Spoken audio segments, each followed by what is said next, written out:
Assalamualaikum warahmatullahi wabarakatuh. Selamat pagi. Kali ini materi kita yaitu mengenai gerak lurus berubah beraturan. Nah, kemarin kan kita sudah belajar tentang gerak lurus beraturan. Nah, kali ini kita akan belajar mengenai gerak lurus berubah beraturan. Nah, dari kata-katanya saja sudah kelihatan ya kalau yang akan kita pelajari yaitu mengenai gerak lurus yang lintasannya pasti lurus.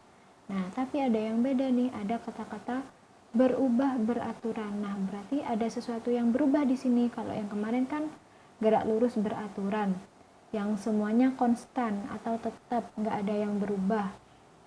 Nah, kali ini ada yang berubah, tapi berubah secara beraturan. Nah, apa yang berubah pada gerak lurus kali ini? Nah, mari kita simak. Sebelum masuk ke konsep itu, pertama kita akan mempelajari mengenai konsep apa itu percepatan. Nah, apa itu percepatan? Ada yang sudah tahu? Nah, misalkan ada truk, dia mulanya diem. Jadi kalau diem berarti kelajuannya 0. Nah, kemudian dia bergerak dengan kecepatan tertentu. Nah, pada detik pertama kan dia diem, berarti dia kan nggak punya kecepatan kan di posisi ini. Kemudian di detik kedua dia punya kecepatan.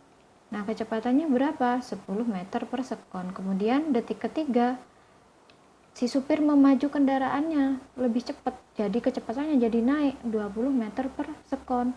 Kemudian di detik keempat, kecepatannya bertambah lagi jadi 30 meter per sekon. Nah, dari sini bisa dilihat kan, tiap waktunya ada perubahan kecepatan. Nah, yang berubah apanya? Ya kan kecepatannya. Berarti ada perubahan kecepatan pada selang waktu tertentu. Kecepatannya tiap waktunya itu bertambah.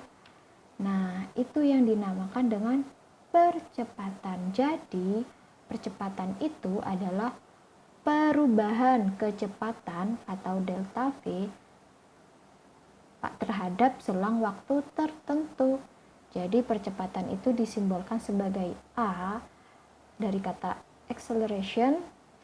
Jadi, dan perubahan kecepatan atau delta V. Nah, ingat kemarin delta itu artinya perubahan.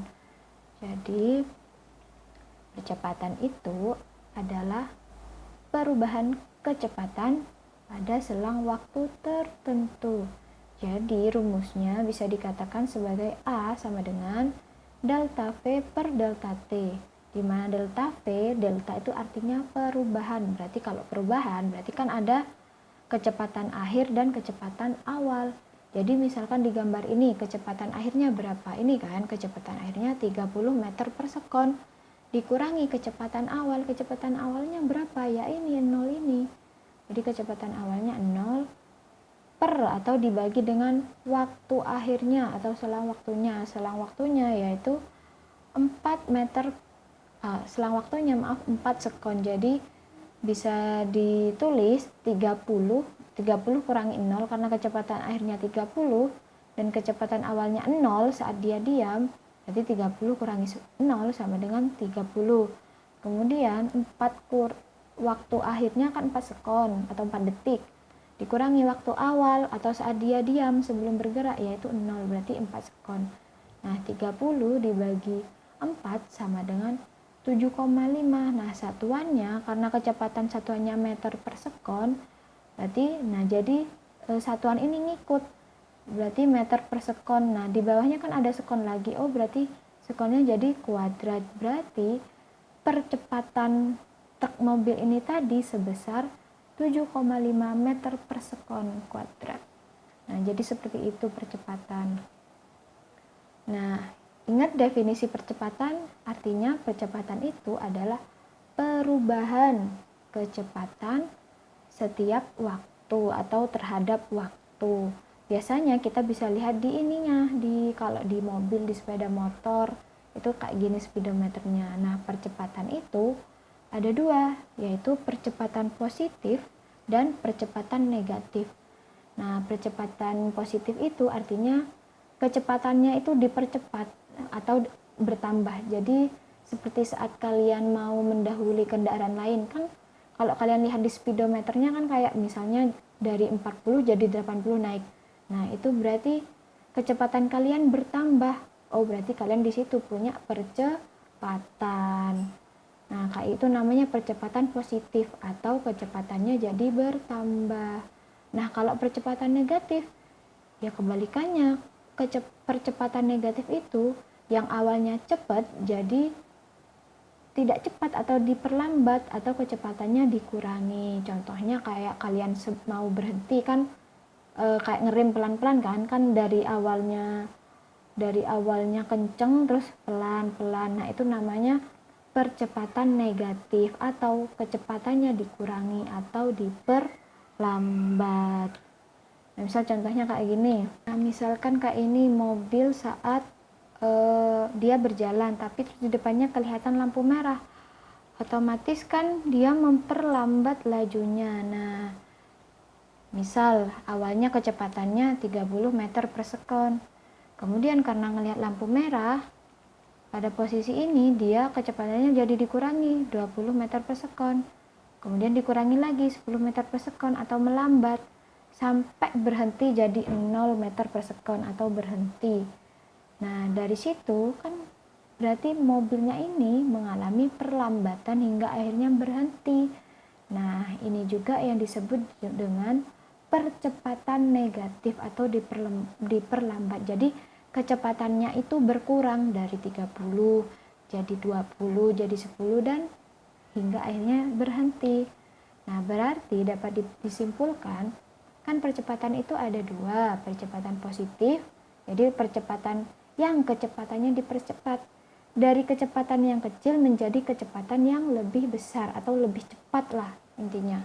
Kemudian kalau percepatan negatif, jadi dia itu diperlambat, yang awalnya kecepatannya tinggi jadi semakin kecil. Nah, kayak gitu. Jadi ini coba dibaca baik-baik. Berarti tahu ya definisinya percepatan, jangan sampai lupa. Contoh sekarang, misal soal saat mendekati lampu lalu lintas, sebuah mobil yang awalnya bergerak dengan kecepatan 20 meter per sekon diperlambat hingga berhenti tepat di depan lampu merah dalam selang waktu 5 sekon. Berapakah percepatan mobil tersebut? Coba dipahami dulu soalnya. Nah, sudah paham kan maksud soalnya? Berarti misal kayak gini, mobilnya sampai lampu merah berhenti. Yang ditanyakan, berapakah percepatan mobil ini?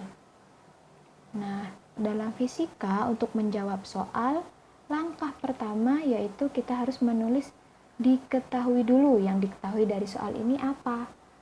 Yang diketahui yaitu V0 atau V mula-mula atau kecepatan mula-mula atau kecepatan awal. Kecepatan awalnya berapa ya? Ini 20 meter per sekon. Kemudian diperlambat hingga berhenti. Berarti ada kata-kata berhenti. Oh, berarti kecepatan akhirnya 0, kan berhenti. Nah, berarti bisa ditulis VT atau kecepatan akhirnya 0 meter per sekon. Dalam selang waktu 5 sekon. Nah, kalau ada kata-kata selang waktu, berarti ini delta T sebesar 5 sekon atau 5 detik. Yang ditanyakan berapakah percepatan mobil? Nah, percepatan simbolnya tadi apa? A, berarti yang ditanyakan A. Nah, berarti A rumusnya yaitu delta V per delta T. Delta V itu VT atau kecepatan akhir dikurangi kecepatan awal, yaitu kecepatan akhirnya kan 0. Kan berhenti kan, dia 0, terakhirnya 0, dikurangi 20 kecepatan awalnya per selang waktu. 0 kurangi 20 berapa? Min 20. 5 tetap ya, berarti min 20 bagi 5 yaitu min 4. Berarti percepatan mobil ini sebesar min 4 meter per second kuadrat. Nah, ini salah nulis ya, harusnya ada minnya ini. Jadi percepatan si mobil ini sebesar min 4 meter per second kuadrat. Tanda negatif di sini sekaligus menunjukkan bahwa mobil ini mengalami perlambatan atau dalam hal ini percepatannya yaitu percepatan negatif. Sampai sini paham kan ya? Nah, V0 ini kecepatan awal, VT kecepatan akhir. Coba dipahami lagi, dibaca baik-baik. Nah, sudah paham? Kita lanjut.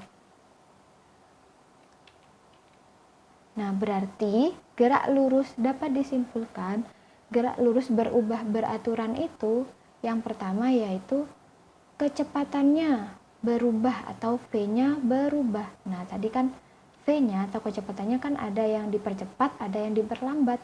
Jadi, dia itu berubah. Oh, jadi gerak lurus berubah beraturan, yang berubah di sini adalah kecepatan. Nah, kemudian yang ada kata-kata beraturan, oh berarti ada sesuatu yang tetap teratur. Apa itu? Yaitu percepatan. Nah, jadi kecepatannya itu berubah, tapi percepatannya tetap. Lah, gimana maksudnya? Nah, percepatan itu kan artinya perubahan kecepatan terhadap waktu. Artinya, setiap waktunya itu kecepatannya berubah. Cuma pertambahan kecepatannya itu setiap waktunya itu sama. Misalkan kayak 1 detiknya 10 sekon, 2 detiknya naik jadi 20. Pas detik ketiga naik jadi 30. Jadi oh berarti tiap waktu pertambahannya itu 10 percepatannya tuh naik 10 meter per sekon. Nah, kayak gitu maksudnya. Jadi kecepatannya itu semakin naik, tapi kenaikannya itu atau kelipatannya itu sama. Atau disebut juga percepatannya tetap. Paham kan ya? Ya, paham. Kalau belum paham, dibaca lagi berulang-ulang dan ditanyakan saat sesi diskusi nanti. Jadi, jangan lupa dicatat hal-hal yang penting, kemudian ditanyakan yang belum jelas, karena nanti juga akan ada latihan soal. Sekian video pada kali ini, akan saya akhiri. Wassalamualaikum warahmatullahi wabarakatuh.